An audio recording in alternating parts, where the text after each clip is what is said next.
Sejam bem-vindos a mais um vídeo e desta vez nós vamos tentar entender como situações extremas de privação e competição podem afetar as pessoas. E para ilustrar a nossa análise, eu escolhi o filme O Poço, porque muita gente já deve ter assistido, e nele existem bons exemplos de condições extremas. Basicamente, vamos fazer uma interpretação funcional das condições do filme e ver como isso se aplica a situações da vida real. Então vamos lá. O filme mostra um tipo de cela com uma abertura no piso e outra no teto, por onde dava para ver outras celas com outras pessoas. Era um tipo de prisão vertical com essa passagem no meio que atravessava todos os andares, que eram contados de cima para baixo, com 2 pessoas confinadas em cada cela, e no total eram 333 celas. Mas a coisa ficava complicada mesmo, era na hora de se alimentar,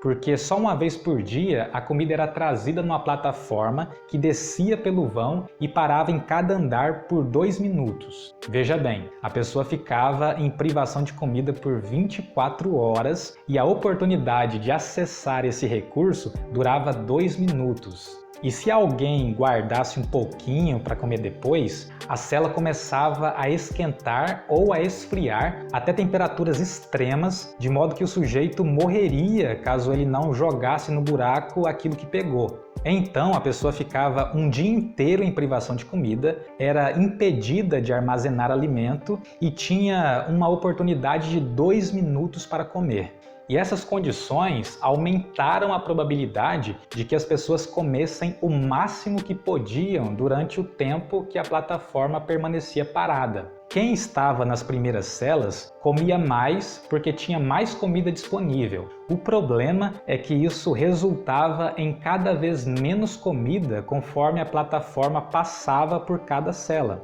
Quer dizer que a disponibilidade de comida ficava cada vez menor, apesar de o prazo de 2 minutos a cada 24 horas permanecer o mesmo para todos. Só que a cada 30 dias, os prisioneiros eram trocados de cela aleatoriamente. Então, quando se trata da disponibilidade de comida, a cada mês a situação da pessoa podia mudar para favorável ou para desfavorável. Mas a questão não é tão simples, porque a comida acabava muito antes de chegar à metade da quantidade total de celas. Isso quer dizer que sempre esteve presente a probabilidade maior de que no próximo mês o sujeito fosse parar numa cela que não chegava comida. E apesar de não existir uma regra explícita sobre a quantidade que cada um podia comer, o filme dava a entender que se cada um comesse apenas o mínimo necessário para sobreviver, todos conseguiriam comer, pois na plataforma estavam os pratos prediletos de cada um. Só que esse esquema de distribuição de alimento afetava de formas diferentes os comportamentos dos prisioneiros conforme a quantidade de comida que chegava à cela. Os que tinham acesso à comida comiam exageradamente, mesmo sabendo que isso restringiria a alimentação dos próximos prisioneiros. E os próximos prisioneiros faziam a mesma coisa, produzindo a privação total de comida para os prisioneiros mais distantes. E esse padrão se repetia apesar de todo mês os presos serem trocados de cela aleatoriamente. Quer dizer que a privação do mês anterior não era suficiente para fazer a pessoa colaborar com os outros se ela tivesse acesso à comida no mês atual. Isso acontece porque obter um benefício individual de curto prazo costuma atrair mais as pessoas do que evitar um prejuízo coletivo de longo prazo.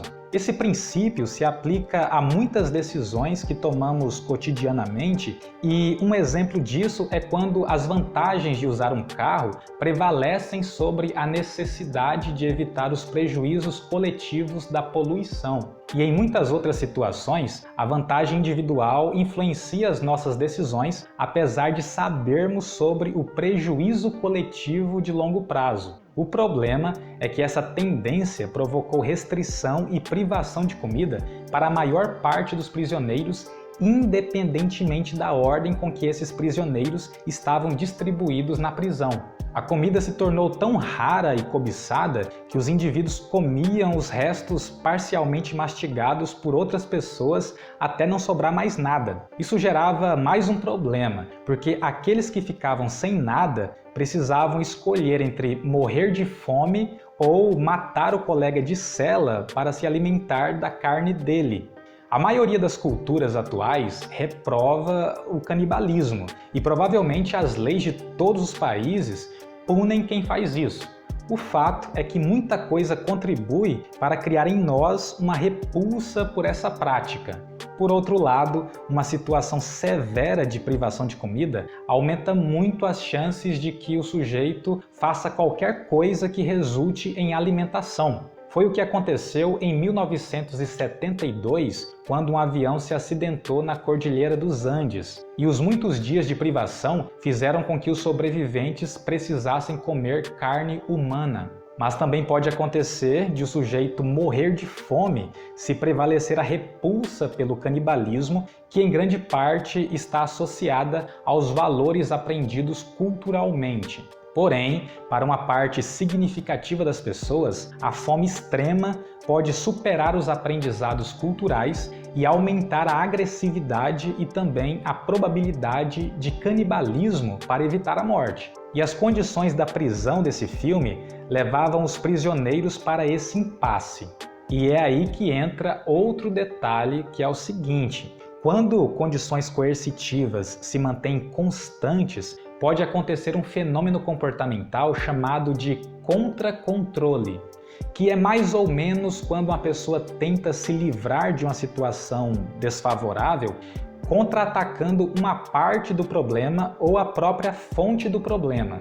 No filme, isso é mostrado quando personagens passaram a usar a ameaça e a agressão física para impor um controle sobre a quantidade de comida ingerida por cada um, tentando combater assim o problema. Na nossa sociedade, vários tipos de colaboração só acontecem após o uso da punição ou da ameaça. Muita gente só colabora com coisas básicas da vida coletiva porque existe a ameaça de multa e prisão. Esse filme postula que condições extremas geram comportamentos extremos, sugerindo diferenças entre sistemas econômicos. Mas explorar o assunto da economia não é o foco deste vídeo.